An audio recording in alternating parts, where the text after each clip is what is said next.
नमस्कार। इस समय की हर बड़ी खबर से आपको करने खबरदार मैं हूं श्वेता सिंह। जहां एग्जिट पोल के बाद और कल आने वाले नतीजों से पहले ईवीएम, एग्जिट पोल से लेकर चुनाव आयोग तक पर आशंकाओं से विपक्ष खबरदार कर रहा है, तो विपक्ष की आशंकाओं को भ्रम फैलाने वाला बीजेपी बता रही।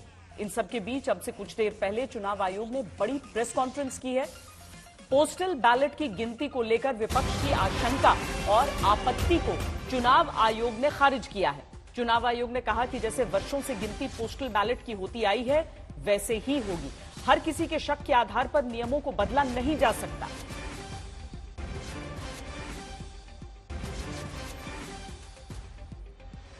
अति आवश्यक है कि ए, आप कानून के अंतर्गत एक गाइडलाइन द्वारा नियम को नहीं बदल सकते। बी, पोस्टल बैलेट जो निर्णायक एक रोल प्ले करता है उसके लिए भी अनिवार्य है कि उसको पहले गिना जाए।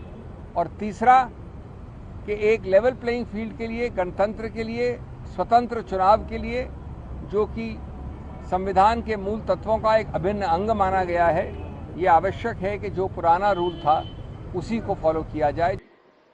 पोस्टल बैलेट की जो स्कीम है उसका रूल है 54A which was introduced in 1964 in the act। उस समय में बहुत सारे पोस्टल बैलेट्स नहीं थे। उस समय में सीनियर सिटीजन्स नहीं थे, पीडब्ल्यूडीज नहीं थे, ईटीपीबीएस भी उस तरीके का नहीं था। तो धीरे धीरे संख्या बढ़ रही है। तो ये जो एक्ट कहता है, जो रूल कहता है, वो क्लियर कहता है कि postal ballot counting will start first. So on all centres in the country it will start first, no doubt about it, कि तीनों स्टार्ट होंगी और उसके बाद निर्विरोध तरीके से लास्ट तक कंटिन्यू करेंगी। पोस्टल की तरह चलेगा, ईवीएम की तरह के चलेगी। जैसे ईवीएम खत्म होगा वैसे ही 5 वीवीपैट की पर्ची का गिनना शुरू हो जाएगा। इससे पहले कांग्रेस नेता जयराम रमेश ने आरोप लगाया था कि देश में 150 कलेक्टर को फोन करके धमकी दी जा रही है। इस मामले में जयराम रमेश को पहले नोटिस भेजा गया और अब मुख्य चुनाव आयुक्त ने सीधे कहा है कि अफवाह फैलाने का काम नहीं होना चाहिए। 117 शिकायतें की हैं चुनाव आयोग, हमने 117 शिकायतें दर्ज की हैं 77 दिनों में। 14 शिकायत प्रधानमंत्री के खिलाफ हमने किया है, आचार संहिता का उल्लंघन। मैं चुनाव आयोग का बड़ा सम्मान करता हूं, संवैधानिक संस्थाएं हैं, उनका सम्मान करना मेरा फर्ज बनता है। लोकतंत्र में ऐसे भी चीफ इलेक्शन कमिश्नर रहे हैं, सुकुमार सेन, टीएन शेषन, जेएम लिंगड़ो, ऐसे लोग रहे हैं जो निष्पक्ष है। निष्पक्षता सिर्फ शब्दों से नहीं आता, प्रवचन से नहीं आता, प्रेस कॉन्फ्रेंस से नहीं आता, निष्पक्ष आपने काम से आता है। फिर एक माहौल बनाया गया कि देखिए ये मतलब कैसे हो सकता है ऐसा कि लार्ज नंबर में आरओज को इन्फ्लुएंस कर दिया गया है। कैसे हो सकता है देश में? वो जो मैंने जिनकी फोटोज दिखाई थी आपको, जो काम कर रहे हैं पिछले 3-3 महीने से गर्मी में, कोई पूरी कंट्री के 800, 900, 700, 600, 500 लोगों को इन्फ्लुएंस कर सकता है? कर सकता है तो बताइए किसने किया, हम उसको सजा देंगे। हम उसको सजा देंगे, हम उसे बताना चाहिए कि किसने किया। काउंटिंग से पहले बताना चाहिए किसने किया, ताकि उन सब डिस्ट्रिक्ट मजिस्ट्रेट्स को या जिसने किया उसको हम सजा दे सकें। ऐसा नहीं हो सकता कि आप कोई अफवाह फैला दें और एक सबको शक के दायरे में ले आए। ऐसा नहीं हो सकता।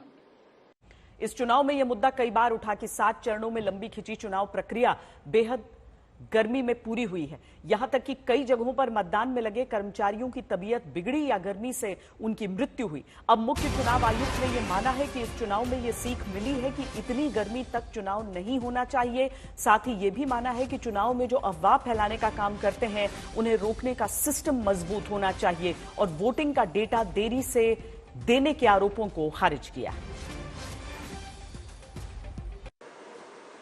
पोस्टल बैलेट आपने पूछा कि उसमें क्या, क्यों नहीं कर सकते उसको।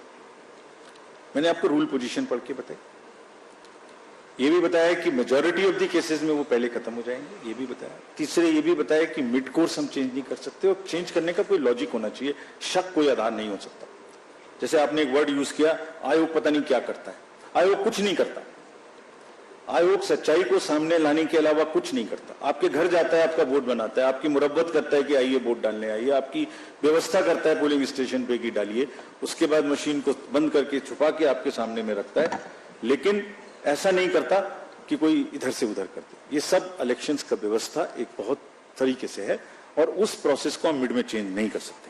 कल चुनाव के नतीजे आने हैं, लेकिन उससे पहले माइंड गेम खेले जाने की सियासत का आरोप लग रहा है। कल प्रधानमंत्री नरेंद्र मोदी ने कई अहम बैठकें की थी, अब कांग्रेस इसे माइंड गेम बता रही है। जयराम रमेश कहते हैं कि कल भी और बैठक करके पीएम माइंड गेम खेलेंगे और फिर इसके बाद पूर्व प्रधानमंत्री हो जाएंगे। दरअसल कल प्रधानमंत्री ने चक्रवात और लू के बाद देश के अलग अलग हिस्सों में बने हालात पर बैठक की थी, साथ ही 125 दिन के एजेंडे पर भी मीटिंग की थी।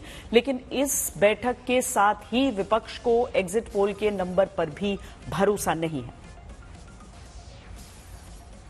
कई साथी ऐसे जो एग्जिट पोल में शामिल हैं, वो और उनकी संस्थाएं भारतीय जनता पार्टी के लिए बूथ मैनेजमेंट का भी काम करती हैं, समय समय पर बूथ की जानकारी भी देती हैं।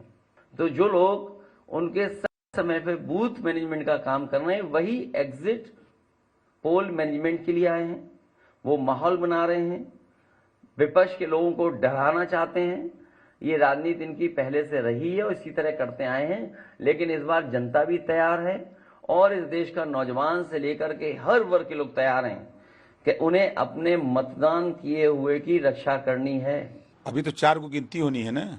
हम 8 जून को माननीय नरेंद्र मोदी जी देश के प्रधानमंत्री की शपथ लेने जा रहे हैं। अभी लोगों को पता है, अभी गिनती नहीं हुई है, हम 8 जून की बात कर रहे हैं।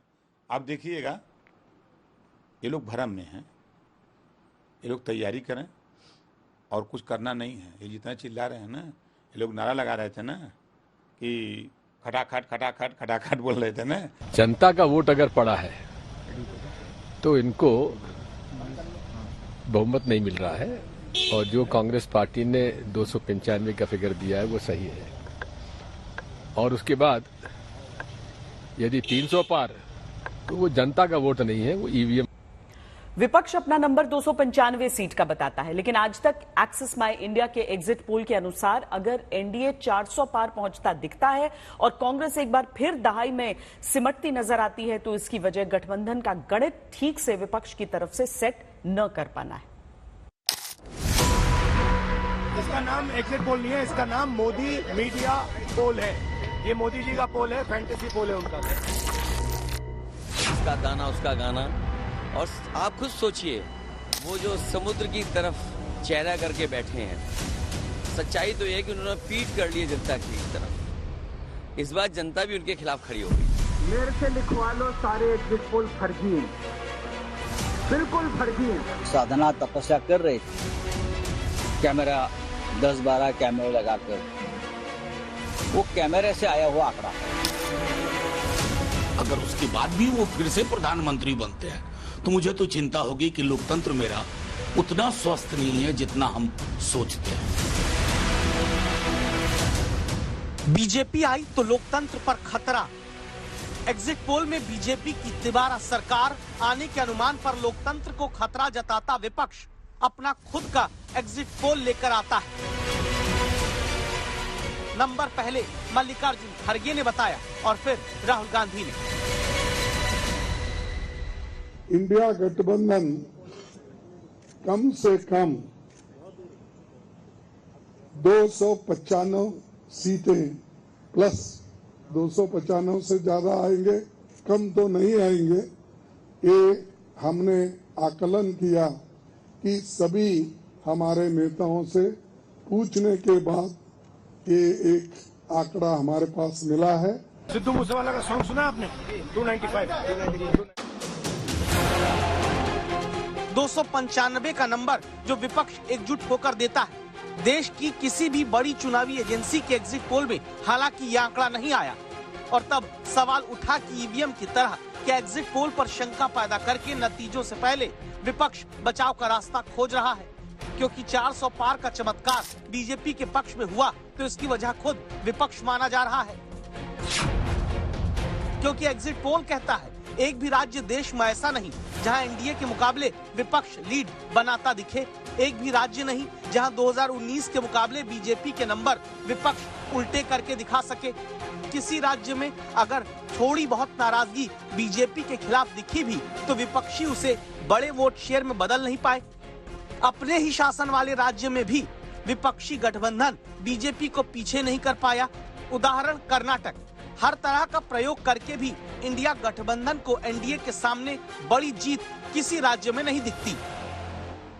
दक्षिण में भारतीय जनता पार्टी अप्रत्याशित परिणाम लेके आएगी। हम शानदार सफलता प्राप्त करने जा रहे हैं। यहाँ तक कि केरल और तमिलनाडु जैसे राज्यों में भी भारतीय जनता पार्टी को सफलता मिल रही है। जो वास्तविक परिणाम आने वाले हैं 4 तारीख को, ये जमीन आसमान का फर्क होगा। ये सब एक मनोवैज्ञानिक खेल है हमारा हौसला कमजोर करने के लिए। पर इंडिया जनबंधन को मैं कहता हूं, विश्वास के साथ कह सकता हूं। और कल सारी पार्टियों की बैठक भी हुई और वहां आंकड़े पर विश्लेषण हुआ। 295 सीटों के कम इंडिया जनबंधन को आना बिल्कुल असंभव है। यानी कि हमें 200 मिनिमम, न्यूनतम तरीके से हमें 295 सीटें मिलेंगी।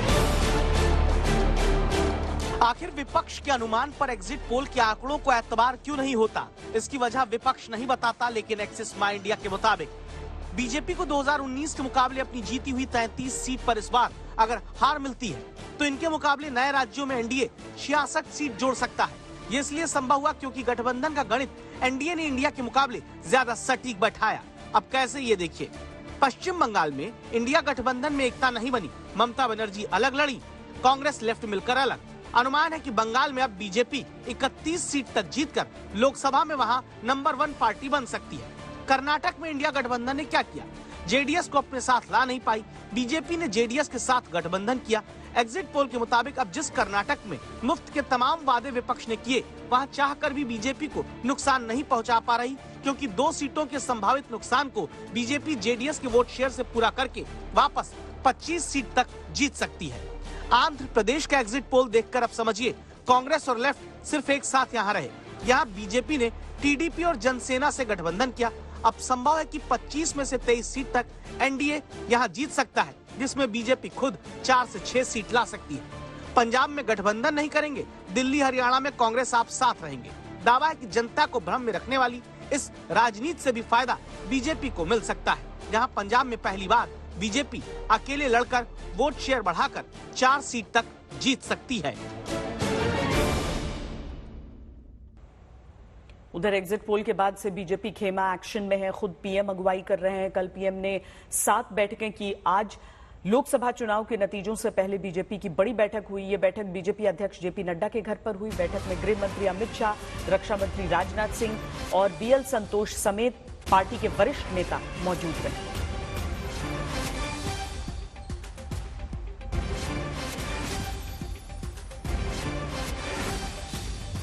भारतीय जनता पार्टी लगातार इस बात पर कायम है कि सरकार एक बार फिर उनकी बनेगी। एग्जिट पोल के नतीजे इसी ओर इशारा कर रहे हैं।